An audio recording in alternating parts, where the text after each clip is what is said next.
అనగనగా ఒక రాజు అనేది పాత కథ అయితే అనగనగా ఒక బూట్కట్ బాలరాజు అనేది కొత్త కథ, నా కథ. బూట్కట్ బాలరాజు అంటే బూట్లు తుడుతాడా? అబ్బా గిట్లా మాట్లాడితే బూడితో తంతర్రా బ్లడీ ఫూల్. మనిషివేనారా? మనిషి పుట్టక పుట్టే మానవ సిగ్గు ఉండాలి. మంచి మంచి వాళ్ళు అంతా పోతుండ్రు, మీరు పోతలేరేంద్రా? అవ్వత్త నువ్వెందుకు పోలే? అంటే నువ్వు మంచిదాన్ని కాదా?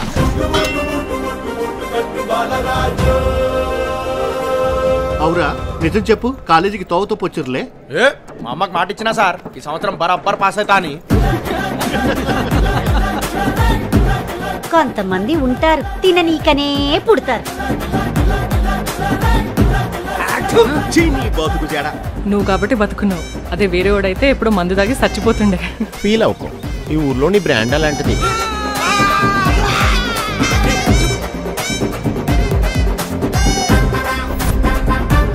ఈ ఇంద్రావతి పటేలమ్మకి ఆఖరి మాట మొదటి మాట ఉండే ఒక్కటే మాట. పటేలమ్మ ఇచ్చిన మాట మాట, మేము ఇచ్చిన మాట టమాటానా? నేను నమ్మేదేలే.